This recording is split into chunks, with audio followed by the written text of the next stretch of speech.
Imagine you've woke up and you're finally excited to go to the gym. It's taken you months to get to this point. You're used to waking up, dreading going to the gym, but you push yourself anyway. And now, finally, you've hit that momentum. You're enjoying going. It's a huge milestone for you. You're getting ready enthusiastically. You can't wait to go to the gym. You're waiting on it all day, or waiting for 3 o'clock, waiting for 3 o'clock. You run to the gym because you're extremely excited. You get in there all enthusiastic. You start lifting the weights and you feel flat. You felt like you've hit this invisible wall in the gym where the reps you used to get are not going up anymore. You just can't do it. You understand that you will train till failure. There's a reason why I ask every new beginner that wants to start building muscle to train until failure. You have some sciencey dork come around and be like, oh, it's actually more effective to train 1 rep in reserve, la la la. First of all, how do you know where 1 rep in reserve is if you have never trained until failure? Let me just explain this for people who don't understand. 1 rep in reserve is when you train, and let's say you can get 10 reps and then hitting failure, like you can't do any more, right? You can't do another clean rep.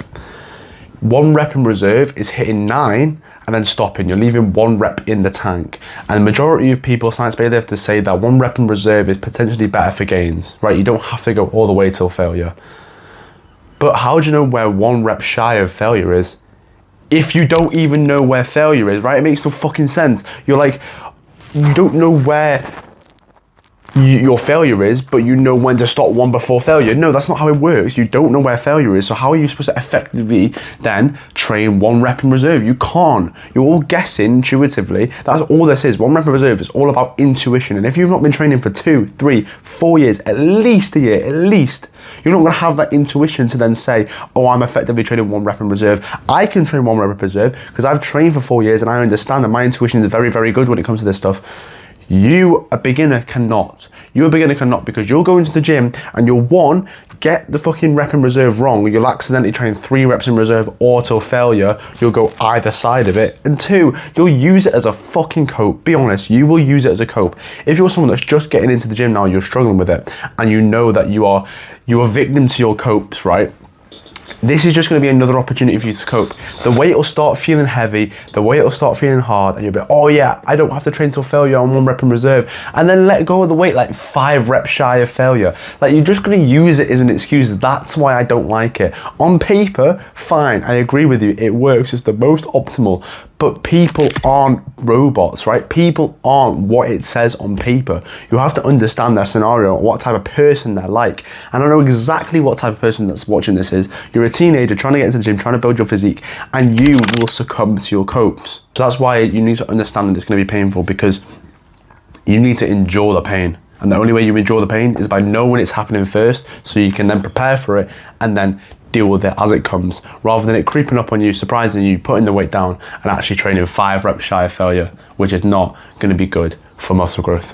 When you're training, an example of intention can be, I want to hit my upper chest really well, so I will make sure I will prioritize shoulder flexion and keeping my elbows tucked and stacked on my joints so I can properly train that upper chest. Because recently I've been doing incline press and I've been extending my elbows too much, which is putting too much stress on my triceps instead of my upper chest.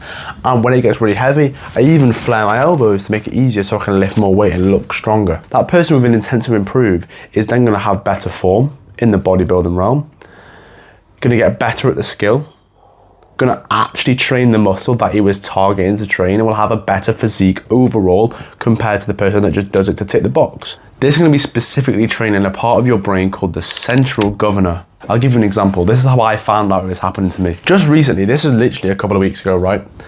I was doing bench, 95 kg, 3 sets of 5 paused, right? Very, very difficult for me. And I was pressing, rep 1 goes up fine, rep 2 goes up fine, rep 3 goes up fine, rep 4 is a little bit more difficult, but it goes up fine. Everyone around me, I had 4 of my friends around me, was expecting me to get the 5th, to the point where they weren't even looking to spot, nothing like that. My body had shut down. I was speaking to my mate after and he told me about this concept, he mentioned it, and I did a bit more research, and that's what got me the idea for this video. It was mad to me, like this had never actually happened to me before. I guess I'm quite lucky with that. My body genuinely just shut down, and maybe it had and I didn't have the awareness for it.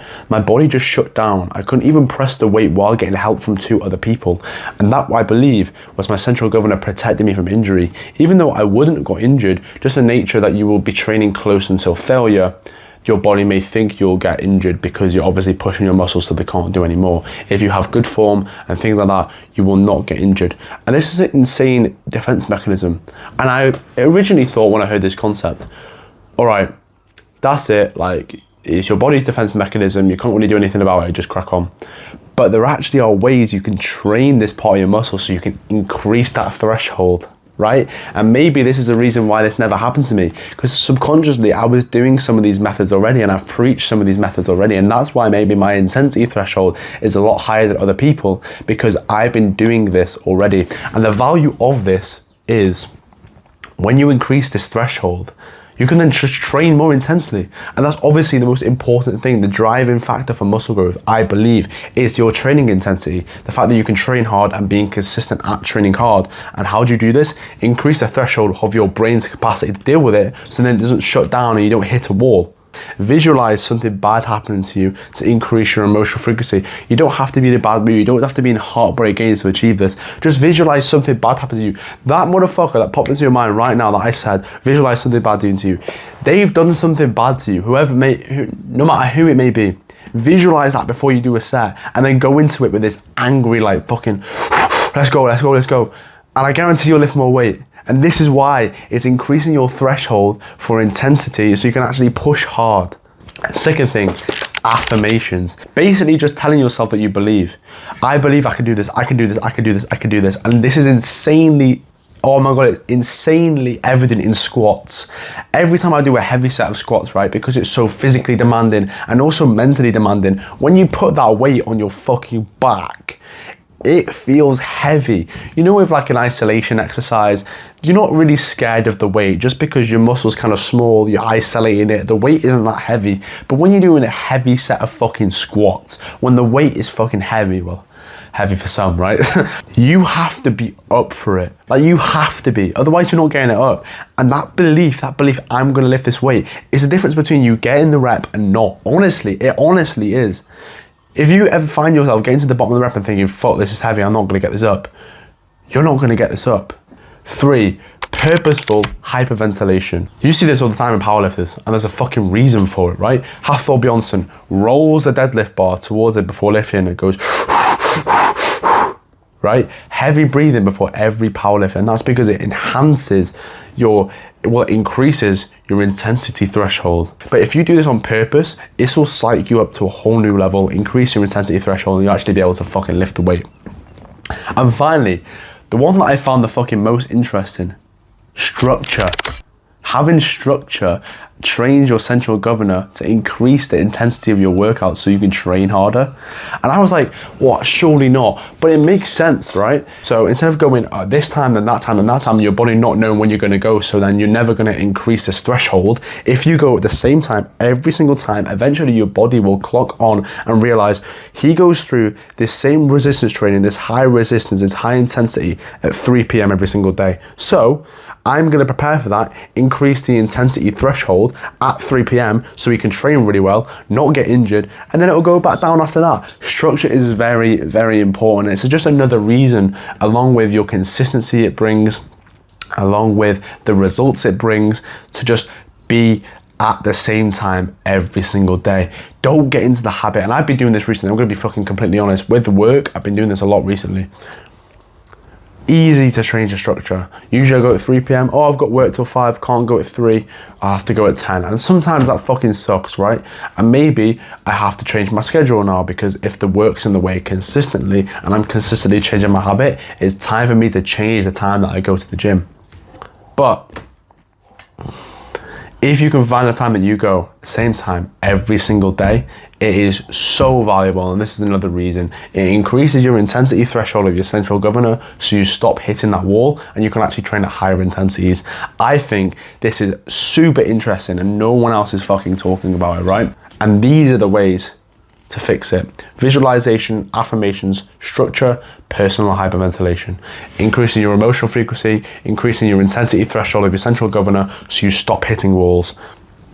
If you want more advice like this, go check out the course first link in the description. I think it's super valuable. You get in-depth topics like this and no one else is talking about that directly increases the amount of muscle that you build, and you can build your dream physique. Look, I've been a teenager like you. I've been you. Me 2 years ago, me 3 years ago, exactly was what like you were like now.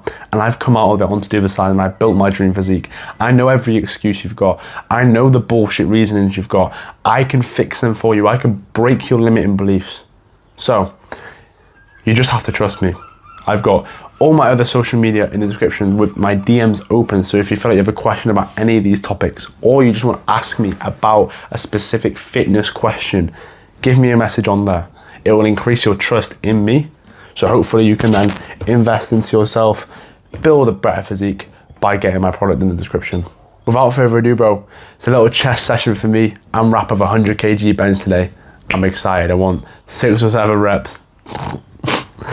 Without further ado, bro, have a good session and I'll see you later.